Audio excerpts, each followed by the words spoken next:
আসসালামু আলাইকুম, সবাই কেমন আছেন? নিশ্চয়ই ভালো আছেন। আমি আমার প্রবাস ভাই ও বোনেদের জন্য একটা নতুন রেসিপি নিয়ে চলে আসলাম।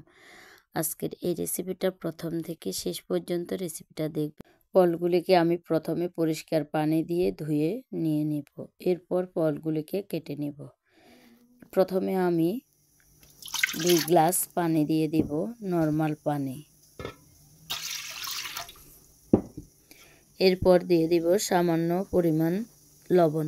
লবণ বেশি দেওয়ার কোনো দরকার নাই। এরপর আমি দিয়ে দিচ্ছি 1 কাপ গুঁড়ো দুধ। এরপর এগুলিকে নর্মাল পানিতে দেওয়ার পরে একটু চুলায় বসিয়ে এখন অনবরত নাড়তে থাকবো।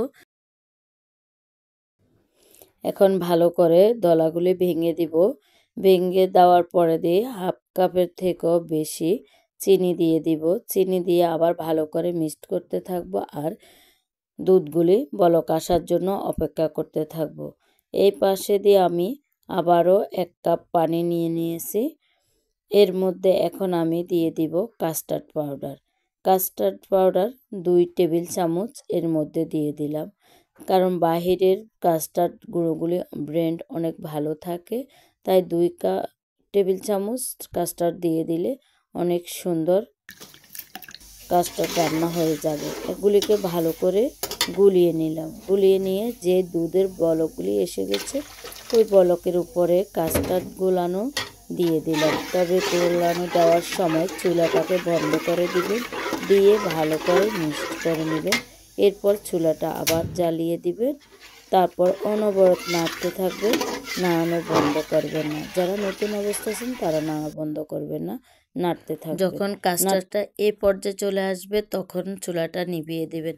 বেশি ঘন করলে পরে কাস্টার্ডটা একদম বসে যাবে। একটু পাতলা রেখে চুলা আঁচটা বন্ধ করে দিয়ে এখন একটা পাত্রের মধ্যে কাস্টার্ডগুলি নিয়ে নিব। ঠান্ডা করে আমি এখন ঢেলে নিচ্ছি।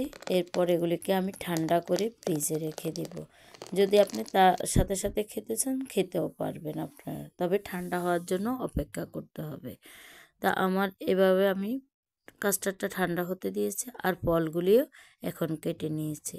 ঠান্ডা করে এখন ফলগুলি এর সাথে মিক্সড করে দিচ্ছি। দেখুন আমি কি ফল দিয়েছি। আপনারা চাইলে আপেল, আঙ্গুর, কমলা এসবগুলি ফল মিক্সড করে দিতে পারবেন। সবচেয়ে বেশি কাস্টার্ডে কলা দিয়ে খেতে খুব ভালো লাগে। তা আমার ভিডিওটা যদি আপনাদের কাছে ভালো লেগে থাকে আমার চ্যানেলটা সাবস্ক্রাইব করবেন, লাইক শেয়ার দিয়ে পাশে থাকবেন। আর যারা ফেসবুক থেকে দেখবেন তারা অবশ্যই ফেসবুক ফলো করে রাখবেন নতুন নতুন ভিডিও পাওয়ার জন্য।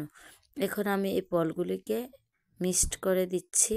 তো এভাবে আমার কাস্টার্ড রেডি করা হয়ে গেছে। আর যদি আপনি বলেন যে কাজটা শুধু অল্প একটু খাবো, তাহলে এভাবে গোলানোর কোনো প্রয়োজন নেই। যতটুকু খাবেন ততটুকু একটা বাটিতে নিয়ে খেতে পারেন। তা না হলে কাস্টার্ডটা পরে পানসা হয়ে যায়, পানি ছেড়ে দেয়, খেতে মজা লাগে না। অবশ্যই আমার এই রেসিপিটা আমার প্রবাসী ভাইয়েরা একবার হলেও ট্রাই করবেন। আর কেমন হয়েছে খাবারের পর একটু কমেন্ট বক্সে জানিয়ে যাবেন। সবাই ভালো থাকবেন, সুস্থ থাকবেন। আল্লাহ হাফেজ।